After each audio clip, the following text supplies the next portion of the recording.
नमस्कार, मी अमृता खंडेकर। मी तुमच्यासाठी घेऊन आले पुन्हा एकदा नवीन व्हिडिओ।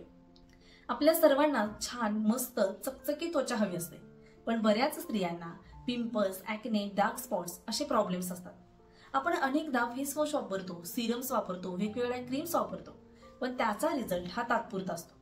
आपल्या आहारातील काही पदार्थ हे स्किनसाठी अतिशय घातक असतात। तर ते पदार्थ कोणते आहेत तेच आपण या व्हिडिओमध्ये डिस्कस करणार आहोत। तर हा व्हिडिओ शेवटपर्यंत बघाच, कारण half knowledge is always dangerous than no knowledge. चला तर मग विषयाला सुरुवात करूया। तर पहिला पदार्थ आहे दूध। येस, दूध।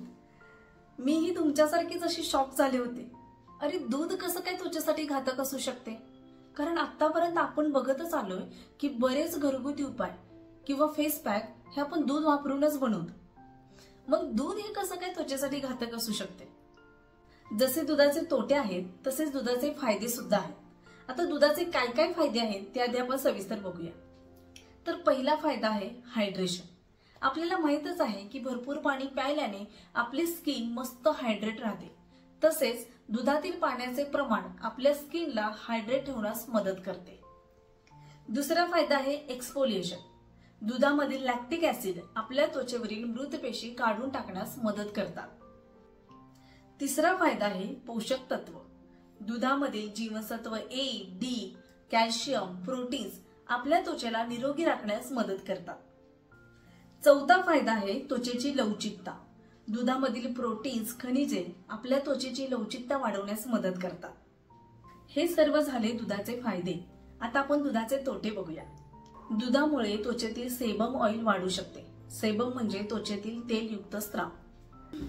आपल्या त्वचेतील सेबेसियस ग्रंथी सेबम तयार करण्याचे काम करतात, म्हणजेच त्वचा ड्राय पडू नये यासाठी स्वतःच ऑइल प्रोड्यूस करण्याचे काम करतात। आणि दूध हे सेबम ऑइल जास्त वाढवण्याचे काम करतं आणि त्यामुळे त्वचा जास्त प्रमाणात तेलकट होते आणि त्वचेवरती पिंपल्स, ॲक्ने, डार्क स्पॉट किंवा रेडनेस अशा समस्या उद्भवतात।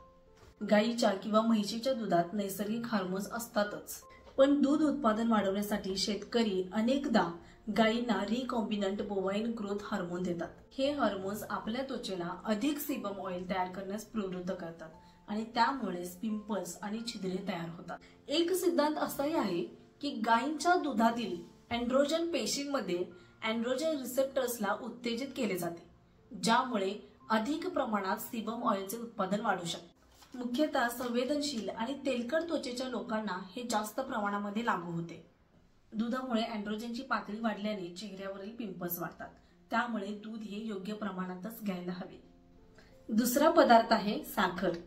साखरेचे पदार्थ खाल्ल्याने वजन वाढते हे तर ऐकलंच होतं, पण याने स्किनलाही प्रॉब्लेम होतो, जसे की मुरुम, रोसेसिया, सोरायसिस यांसारख्या समस्या उद्भवू शकतात। जास्त साखर खाल्ल्याने शरीरातील इन्सुलिनची पातळी वाढते आणि त्यामुळे तेलाचे उत्पादन वाढते आणि पिंपल्स, छिद्रे येतात। तसेच साखरेचे जास्त सेवन केल्याने शरीरातील सायटोकाइन्स नावाची रसायने बाहेर पडतात, त्यामुळे लालसरपणा किंवा सूज येणे किंवा त्वचेच्या इतर समस्याही उद्भवू शकतात। साखरेमुळे होणाऱ्या त्वचेच्या समस्यांचा धोका कमी करण्यासाठी आपण साखरेचे प्रमाण कमी करू शकतो। जसे की आपल्याला गोड खाऊ वाटलं तर आपण एखादं फळ खाऊ शकतो। बऱ्याच जणांना चहा पिण्याची सवय असते।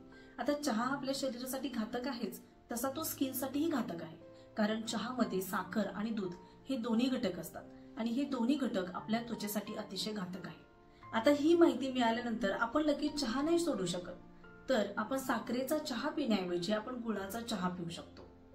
तिसरा पदार्थ आहे बेकरी प्रोडक्ट्स।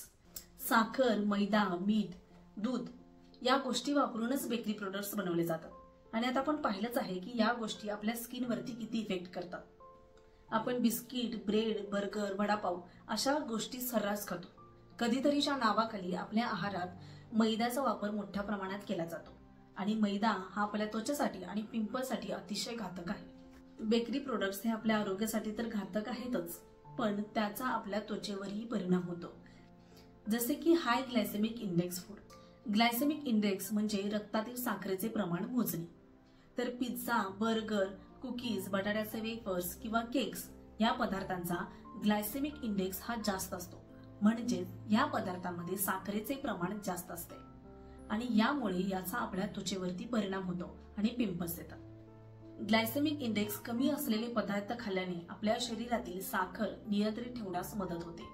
सफरचंद, संत्री, राजमा किंवा चणे, मसूर, पालेभाज्या हे ग्लायसेमिक इंडेक्स कमी असलेले काही पदार्थ आहेत। या व्हिडिओसाठी जेव्हा मी रिसर्च करायला सुरुवात केली तेव्हा मला समजलं की साखर आणि दूध हे आपल्या त्वचेसाठी अतिशय घातक आहे। गेले 6 महिने मी खूप चहा पिते। घरातील प्रत्येक जण वेगवेगळे मसाले वापरून वेगवेगळे प्रकारचे चहा बनवत होते आणि कसं झालंय बघूया, टेस्ट करूया असं म्हणून मी दिवसातून 2 ते 3 वेळा चहा पित होते। चहामध्ये साखर, दूध या गोष्टी आपल्या चेहऱ्यासाठी घातक असतात आणि त्याचबरोबर मी बेकरी प्रोडक्ट सुद्धा खात होते। या तिन्ही गोष्टींमुळे माझ्या चेहऱ्यावरती पिंपल्स येत होते आणि माझा हा रिअल एक्सपिरियन्स आहे। हा पूर्ण रिसर्च करून आता माझे साखर किंवा दूध किंवा बेकरी प्रोडक्ट्स खाण्याचे अजिबात धाडस होत नाहीये, कारण मला माझी त्वचा छान मस्त हवी आहे। त्वचेतून होणारी तेलाची निर्मिती वाढवण्यासाठी या दोन्ही गोष्टी कारणीभूत ठरतात, म्हणजे साखर आणि दूध। दुधापासून बनवलेले लोणी, तूप, ताक, दही किंवा पनीर, चीज असे पदार्थ आपण खाऊ शकतो, कारण त्यामधले वे प्रोटीन ही निघून गेलेले असते आणि हे सॉलिड प्रोटीन आपण खाऊ शकतो, पण त्याचेही प्रमाण योग्य असणे गरजेचे आहे। बाकी व्हिडिओ कसा वाटला हे मला कमेंटद्वारे नक्की कळवा आणि लाईक करा, शेअर करा, सबस्क्राईब करा। भेटू येत्या शुक्रवारी।